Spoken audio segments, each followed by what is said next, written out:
यूं ही नहीं मैं बन जाता हूं। कुदरत के कोने कोने से खूबियां खोज लाता हूं।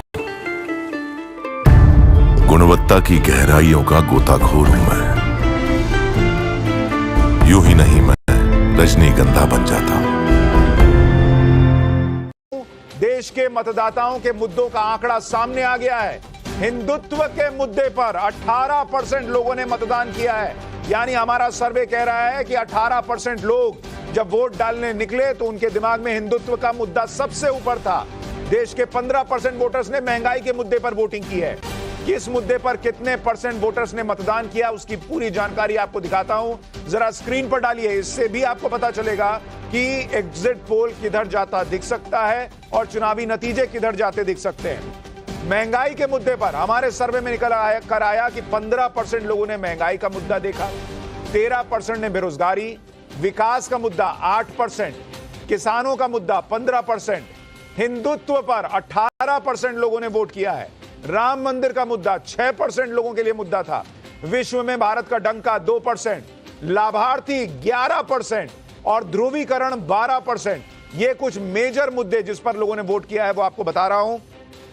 और इससे पहले कि पहला आंकड़ा आपको एग्जिट पोल का बताऊं, मेहमानों के पास चलते हैं। कुछ मेहमान हमारे साथ जुड़ गए हैं। चारू प्रज्ञा बीजेपी की प्रवक्ता हमारे साथ जुड़ रही हैं। और इस वक्त एक बड़ी खबर आ गई है।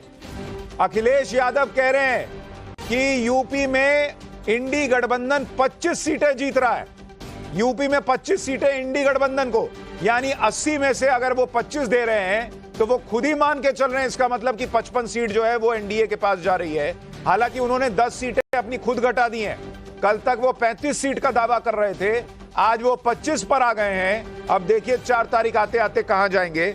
लेकिन 295 सीट का दावा ये लोग कर रहे हैं कि इंडी गठबंधन 295 सीटें जीतेगा। चारू प्रज्ञा बीजेपी की प्रवक्ता हमारे साथ जुड़ रही हैं। लोकेश जिंदल कांग्रेस के नेता, मनोज यादव समाजवादी पार्टी के प्रवक्ता हमारे साथ जुड़ रहे हैं। आनंद दुबे शिवसेना उद्धव गुट के प्रवक्ता हमारे साथ हैं।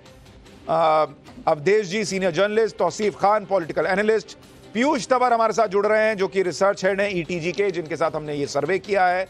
और अमित कुमार हमारे नेशनल एडिटर, वो भी हमारे साथ बने हुए हैं। आप सभी मेहमानों का बहुत स्वागत। और सबसे पहले आप लोगों को थोड़ी दुविधा में डालना शुरू करता हूं। आपका अपना एग्जिट पोल आपको क्या लग रहा है? चारू प्रज्ञा, कांग्रेस और इंडी अलायंस का दावा है कि भैया हम लोग 295 प्लस जीत रहे हैं। आपको आज की डेट में बीजेपी के लिए कितनी सीटें लगती हैं? सुशांत जी नमस्ते। थोड़े समय में एग्जिट पोल्स के आंकड़े भी आ जाएंगे और केवल 2 दिन के इंतजार के बाद चुनाव के नतीजे भी सामने आ जाएंगे। जो बात बोलकर हमने इस चुनाव की शुरुआत करी, मैं उसी को दोहराऊंगी। इस बार 400 पार, और ये मोदी की गारंटी है। 400 पार के लिए हमने काम किया है, जमीन पे मेहनत करी है, लोगों का विश्वास, उनका दिल जीता है और उनके सहयोग के साथ विकसित भारत बनाने की चारू जी है। सीट बताइए, सीट बीजेपी की कितनी? 400 पार। 400 पार एनडीए। मैं एनडीए की सीट बता रही हूँ। मोदी सरकार 3.0 बनेगी 400 पार सीट के साथ। ठीक है, अभी हमारे एग्जिट पोल में ये 400 पार दिख रहा है या नहीं, अभी पता चल जाएगा।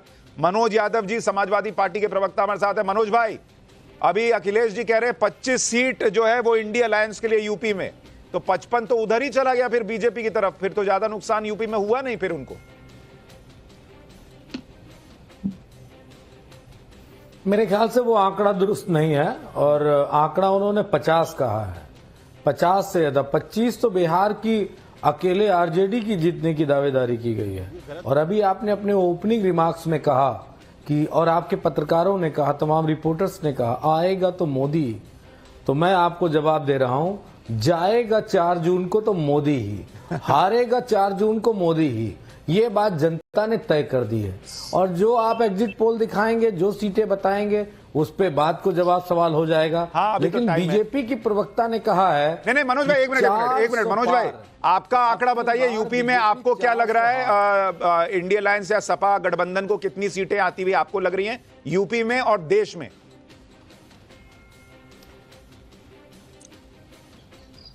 देखिए, उत्तर प्रदेश में इंडिया अलायंस 50 सीटों से ज्यादा जीतने जा रहा है।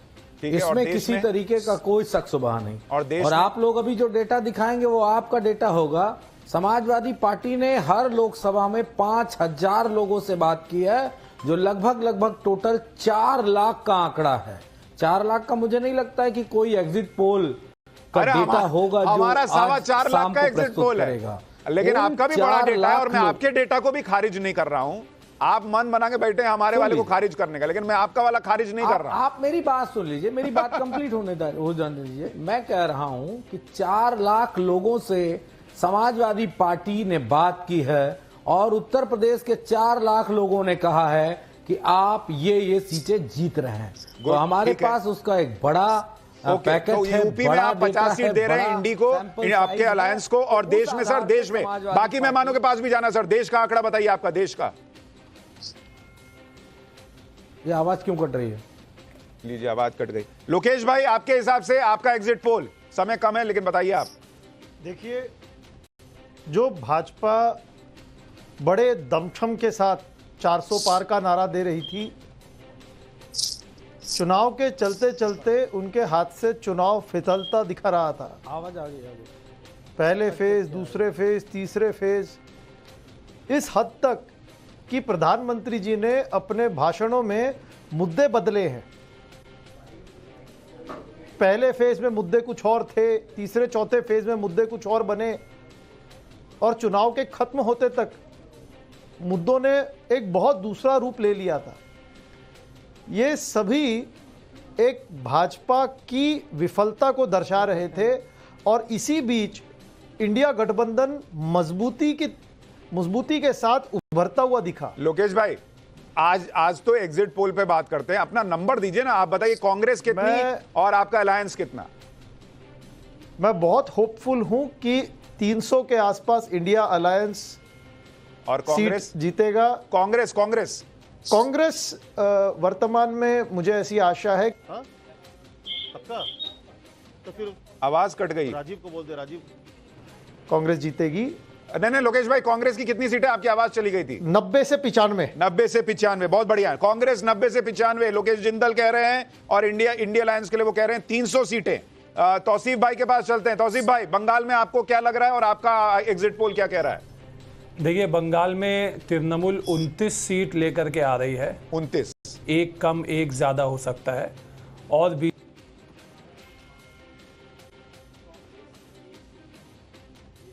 अरे ऑडियो में क्या हो रहा है? इनका भी ऑडियो चला गया। 2019 से तौसीफ भाई सॉरी, आपका ऑडियो चला गया था, एक बार फिर से बोलिए। 29 आपने टीएमसी को दिया, और बताइए आगे। जी, 29 तृणमूल को, एक कम या एक ज्यादा, और बीजेपी 11 से 12 सीट, अच्छा, और कांग्रेस को 1 से 2 सीट मिलेगी बंगाल में। अच्छा, और ये भी बताइए, आपके हिसाब से बंगाल में अगर कांग्रेस और लेफ्ट ममता बनर्जी के खिलाफ न लड़ते तो क्या आपका ये 29 और ऊपर होता क्या? नहीं, ये एक स्ट्रेटेजिक डिसीजन है। ओके। कांग्रेस और लेफ्ट के अलायंस से तृणमूल को मदद हुआ है।